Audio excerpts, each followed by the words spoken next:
Hello students, अब हम start करने वाले हैं थर्ड चैप्टर की चैप्टर 4 क्वाड्रेटिक इक्वेशन में वर्ड प्रॉब्लम 4.3 में। ध्यान से देखें सभी बच्चे एक बार। क्वेश्चन नंबर 4 है बेटा आपका पहला वर्ड प्रॉब्लम। और वर्ड प्रॉब्लम्स के बारे में मैंने आपको पहले बताया था बेटा, हमेशा ये ध्यान रखें जो चीज गिवन है उसे उसे लेट करें, और जो फाइंड करना है उसे लेट करें, और जो गिवन है उसे फाइंड करें। तो देखें जरा क्वेश्चन नंबर 4 क्या कहता है। The sum of the reciprocals of Rahman's age 3 years ago and 5 years from now is 1/3। Rahman कोई बच्चा है, उसकी एज के बारे में बोला जा रहा है कि उसकी एज के रेसिप्रोकल्स का सम, मतलब रहमान कोई बच्चा है, उसकी 3 years ago 5 years from now दोनों एजेस का रेसिप्रोकल करना है और उनका फिर ऐड करके वो कहता है 1/3 आता है। तो आप रहमान की प्रेजेंट एज एक्स सेलेक्ट कर लें, और 3 इयर्स एगो अगर बोला जा रहा है तो आपको पता है 3 इयर्स एगो, जितने इयर्स एगो बोला जाता है, जितने इयर्स बिफोर बोला जाता है तो आप क्या करते हैं, उतना माइनस करते हैं, और जितने इयर्स फ्रॉम नाउ बोला जाता है उतना प्लस करते हैं। बस तो इसी फंडामेंटल्स पे आपको एक क्वेश्चन करना है। तो आप यहाँ पे लिखेंगे let Rahman's present age, Rahman's present age be x years. उसकी प्रेजेंट एज हमने एक्स ईयर्स मान ली। अब उसके बाद लिखें 3 इयर्स एगो, 3 साल पहले उसकी एज क्या रही होगी बेटा, x minus 3 years, and 5 years from now,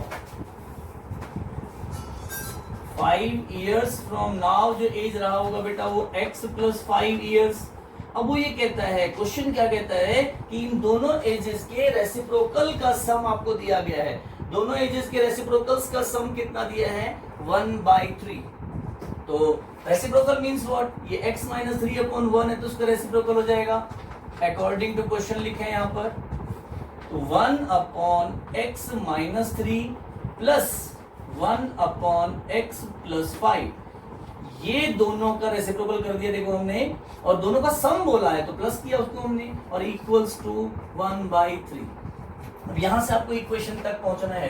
equation तक कैसे पहुंचते हैं, ध्यान से देखिए सभी बच्चे।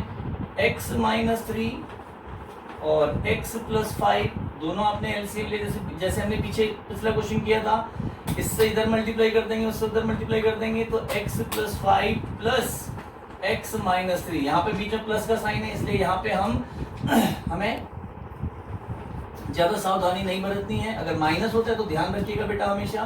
तो ये आपके पास कंडीशंस आ गई, आपको क्वाड्रेटिक इक्वेशन की तरफ जाना है। फिर से बता रहा हूँ, आपको ये नहीं सोचना है कि रहमान की एज क्या थी, आपको क्वाड्रेटिक इक्वेशन बनानी है तो एज अपने आप निकलेगी। ध्यान से देखें, x plus x 2x plus 2, और अपॉन में मल्टीप्लाई करें इसको, x square plus 5x minus 3x और माइनस 15 और इक्वल्स टू 1/3। ध्यान से देखिए बेटा, x plus x 2x, 5 plus minus 3, 5 में 3 माइनस करेंगे तो 2 आएगा प्लस का, और x का x से मल्टीप्लाई करें एक्स स्क्वायर, और x का 5 में 5x, माइनस 3 के x में माइनस 3x, और माइनस 3 का 5 में माइनस 15। अब इसको आप क्रॉस मल्टीप्लाई करेंगे, और उससे पहले आप इसको जितना सॉल्व हो सकता है उतना सॉल्व कर लें। देखें नीचे वाले को, x square plus 2x minus 15 और इक्वल्स टू 1/3, क्रॉस मल्टीप्लाई करते हैं आप तो ये आ जाएगा x square plus 2x minus 15 equals to 6x plus 6। आपने मल्टीप्लाई कर दिया इसको तो ये हो जाएगा 6x प्लस 6। अब सबको एक साइड में ले आए, you will get a quadratic equation, minus 15 minus 6x और माइनस 6। तो एक्स स्क्वायर तो सिंगल है यहाँ पर, 2x और 6x माइनस 4x और ये माइनस 21। अब ये आपका क्वाड्रेटिक इक्वेशन आपके सामने है। अब इस क्वाड्रेटिक इक्वेशन को आप फैक्टराइजेशन मेथड से सॉल्व करेंगे या कंप्लीटिंग स्क्वायर से सॉल्व करेंगे तो आपके पास रहमान का प्रेजेंट एज आ जाएगा, और उसका फिर जितने भी ईयर एगो और जितने भी ईयर लेटर का एज निकालना हो आप आराम से निकाल सकते हैं। इसके बाद इसके नेक्स्ट क्वेश्चन देखें बेटा, क्वेश्चन नंबर 5 क्या कहता है। इन ए क्लास टेस्ट, एक क्लास टेस्ट में the sum of Shefali's marks in mathematics and English is 30। Shefali के मार्क्स का सम दे रखे हैं, दोनों सब्जेक्ट के मार्क्स का सम है 30, और अगर हम एक सब्जेक्ट के मार्क्स x मान लेते हैं तो दूसरे सब्जेक्ट के मार्क्स हो जाएंगे 30 माइनस x। अब उसके बाद वो कहता है had she got 2 marks more in mathematics and 3 marks less in English, the product of her marks would have been 210। तो शेफाली के मार्क्स की बात हो रही है। देखते हैं क्वेश्चन नंबर 5। तो यहाँ पे आपको क्या करना है, देखो दो सब्जेक्ट्स हैं, मैथमेटिक्स और इंग्लिश, दोनों के मार्क्स का सम 30 है, तो किसी एक की मार्क्स लेट कर ले। लेट मार्क्स इन मैथ्स के मार्क्स आप ले लेते हैं equals to x, therefore marks in English, तो जो इंग्लिश के मार्क्स होंगे बेटा वो हो जाएंगे 30 माइनस x। ठीक, अब अकॉर्डिंग टू क्वेश्चन के अकॉर्डिंग उसने बोला had she got 2 more marks in maths. Marks in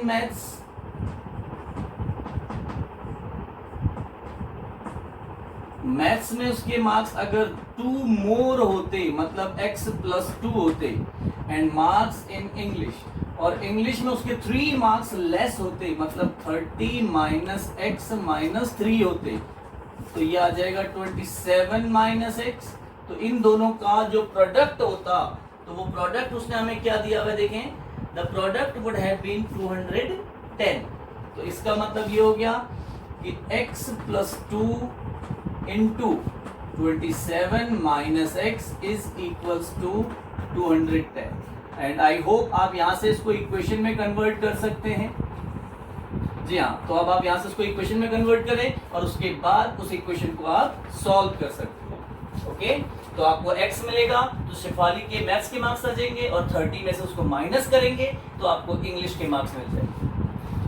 इसके साथ साथ क्वेश्चन नंबर 6 देखें बेटा। 6 क्वेश्चन क्या कहता है, क्वेश्चन नंबर 6 है आपका The diagonal of a rectangular field is 60 metre more than the shorter side। एक रेक्टेंगुलर फील्ड है, उसका जो डायगोनल है वो शॉर्टर साइड से 60 मीटर मोर है। If the longer side is 30 metre more than the shorter side, then find the sides of the rectangle. देखें, जैसे ये एक रेक्टेंगल है, बनाने की जरूरत है नहीं, सिर्फ समझाने के लिए बना रहा हूं आपको। इसका जो डायगोनल है वो शॉर्टर साइड से 60 मीटर मोर है, शॉर्टर साइड x मान लेते हैं, तो डायगोनल हो जाएगा x plus 60, and the longer side is 30 metre more than shorter side. तो देखें ध्यान से जरा, ये शॉर्टर साइड हमने x मीटर ले लिया, तो डायगोनल हो जाएगा x प्लस 60 और शॉर्टर साइड x प्लस 30। तो यहाँ पे लिखें लेट शॉर्टर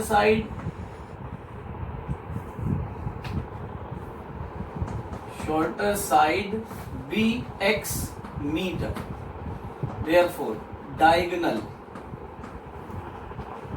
होगा बेटा x plus 60 metre, and third side या लॉन्गर साइड जो है, तीसरी लॉन्गर साइड है बेटा x प्लस 30 मीटर, क्योंकि वो शॉर्टर साइड से 30 मीटर मोर है। अब अकॉर्डिंग टू क्वेश्चन आप क्या करने वाले हैं, इसमें पाइथागोरस थ्योरम यूज करते हैं आप, यूजिंग पाइथागोरस थ्योरम PT, क्योंकि आप जानते हैं रेक्टेंगल में ये एंगल 90 डिग्री होता है। तो डायगोनल का square x plus 60 square equals to x square plus x plus 30 square. अब यहाँ से आप इक्वेशन की तरफ जाएंगे।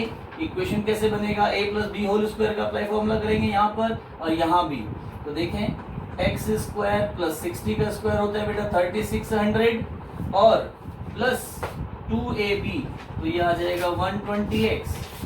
उधर x स्क्वायर है आपके पास और इसको भी ओपन करें x प्लस 30 को, तो x स्क्वायर प्लस 900 और प्लस 60x। अब x स्क्वायर से बेटा x स्क्वायर काट सकते हैं आप, क्योंकि सेम साइन है, इक्वल के इधर है, इधर आएगा तो नेगेटिव हो जाएगा। अब आपके पास जो इक्वेशन बचेगी x square plus 60x plus 900 लिख सकते हैं, x स्क्वायर प्लस, तो ऊपर लिख रहा हूँ ध्यान से देखो, x square plus 60x plus 900 और माइनस 3600 और माइनस 120x और इक्वल टू 0। अब ध्यान से देखिए बेटा, x square 120x 60x minus 60x और 3600 और 900 माइनस 2700, ये आपके सामने आपकी क्वाड्रेटिक इक्वेशन। और अब इस क्वाड्रेटिक इक्वेशन को कैसे सॉल्व करना है, आई डोंट थिंक कि आपको बताने की जरूरत है, आप अच्छे से जानते हैं। आप फैक्टराइजेशन मेथड से सॉल्व करें या कंप्लीटिंग स्क्वायर से या फिर क्वाड्रेटिक फॉर्मूले से, ठीक है। इसके बाद नेक्स्ट क्वेश्चन देखें एक बार। नेक्स्ट क्वेश्चन देखें आप, क्वेश्चन नंबर 7 बेटा। क्वेश्चन नंबर 7, 9 इसको आप क्वेश्चन नंबर 6 को आप आगे सॉल्व करेंगे बेटा। और क्वेश्चन नंबर 7 जो है आपका, उसमें आपके पास वो 9, 7, 9 और 11 तीनों क्वेश्चन बहुत इंपॉर्टेंट है, ध्यान से देखिएगा। क्या कहता है देखिए, the difference of the squares of two numbers is 180, the square of smaller number is 8 times the larger, find the two numbers. यहाँ पे हमारे पास दो नंबर्स हैं और उन दोनों नंबर्स के बारे में हमें क्या बताया जा रहा है कि दो नंबर्स के स्क्वायर का डिफरेंस हमें दिया हुआ है 180। दो नंबर्स हैं, उनके स्क्वायर का डिफरेंस 180 दिया हुआ है आपको, और उनमें से जो स्मॉलर नंबर है उसका स्क्वायर करते हैं अगर, तो लार्जर नंबर का 8 टाइम है। तो ये दो कंडीशंस हमें दी गई हैं यहाँ पर।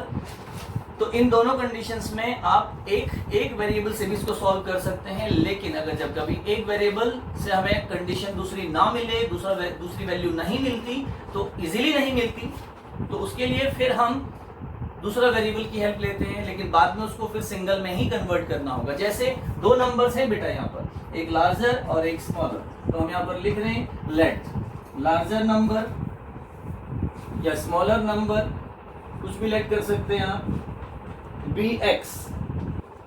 स्मॉलर नंबर आपका एक्स हो गया, larger number y. Difference of squares बोला उसने, डिफरेंस बिटवीन स्क्वायर्स, दोनों के स्क्वायर्स का डिफरेंस है 180। देख रहे हैं, तो स्क्वायर का डिफरेंस मतलब जब डिफरेंस ऑफ स्क्वायर दिया है तो ऑब्वियसली लार्जर नंबर के स्क्वायर में से स्मॉलर नंबर का स्क्वायर माइनस करना होगा, तो y square minus x square हो जाएगा इक्वल्स टू 180। ठीक, तो ये फर्स्ट कंडीशन आप नाम दे दें इसको। इसके बाद सेकेंड कंडीशन में उसने हमसे क्या बोला है देखिए, स्क्वायर ऑफ स्मॉलर नंबर, मतलब स्मॉलर नंबर और इसका square is equals to 8 times of larger number का 8 टाइम। तो स्मॉलर नंबर आपका x है, तो x square equals to 8y। तो ये एक्स स्क्वायर का वैल्यू सब्स्टिट्यूट आ गया 8y, इसको आप यहाँ फर्स्ट इक्वेशन में पुट कर सकते हैं, तो आपको क्वाड्रेटिक इक्वेशन मिलेगी। देखिए, on putting x square equals to 8y in equation first, तो फर्स्ट है आपके पास y square minus 8y equals to 180 हो गया ये, तो y square minus 8y minus 180 is equal to 0। You have the quadratic equation now. तो quadratic equation y की फॉर्म में बनी है, नो प्रॉब्लम। आप सॉल्व करें, फैक्टराइज करें, 18 इंटू 10 फैक्टर हो जाएंगे, फैक्टराइज करें, y का वैल्यू निकलेगा तो वो आपका लार्जर नंबर हो जाएगा, और फिर x का वैल्यू निकालने के लिए आप उसे फर्स्ट या सेकंड यहाँ कहीं भी रख सकते हैं, तो आपको y भी x भी मिल जाएगा। दोनों नंबर्स आप फाइंड कर सकते हैं बहुत इजीली। आई होप ये वाला पार्ट आपको क्लियर हुआ होगा। इसके साथ फिर आपका जो नेक्स्ट क्वेश्चन है, ट्रेन वाला क्वेश्चन है बेटा। ट्रेन वाले क्वेश्चन के लिए मैंने पहले बताया था आपको, पहले भी मैं आपको ट्रेन वाला क्वेश्चन करवा चुका हूँ, जिसमें आपको टाइम फाइंड करना होता है और दोनों टाइम्स के रिलेशन बनाने होते हैं। आपको वो रिलेशन भी दिया होता है कि कौन सा टाइम किस टाइम से कितना एक्सीड और कितना लेस है, ये आपको क्वेश्चन में गिवन होगा। 8th और 10th दोनों क्वेश्चन टाइम पे बेस्ड हैं, ठीक है। तो इन क्वेश्चंस को आप खुद भी अटेम्प्ट कर सकते हैं, और ये वर्ड प्रॉब्लम्स की बेटा आप जितनी ज्यादा प्रैक्टिस करेंगे, जो भी क्वेश्चंस मैंने यहाँ पे स्पेस कम होने की वजह से इक्वेशन बना के छोड़ा है बेटा, उनको आप कंप्लीट जरूर करें, उनके वैल्यूज जरूर निकालें, क्योंकि यहाँ से आगे किस तरह से सॉल्व किया जाता है आप जानते हैं कि इक्वेशन के बाद हम substitution, cross factorisation completing square और क्वाड्रेटिक फॉर्मूले से सॉल्व कर सकते हैं, तो इसकी प्रैक्टिस जरूर करें। और एक बात मैं आपको मैं आप सभी बच्चों को और सभी को बोलना चाहूँगा कि आपका बहुत बहुत शुक्रिया, आप लोगों ने हमें सब्सक्राइब किया, हमारे चैनल को सब्सक्राइब किया और हमारा पहला स्टेज हम पार कर चुके हैं। अब इसके बाद जो हमारा सेकेंड स्टेज है वो पार होते ही फिर हमें हमारे बहुत सारे राइट्स मिल जाएंगे। Thank you very much.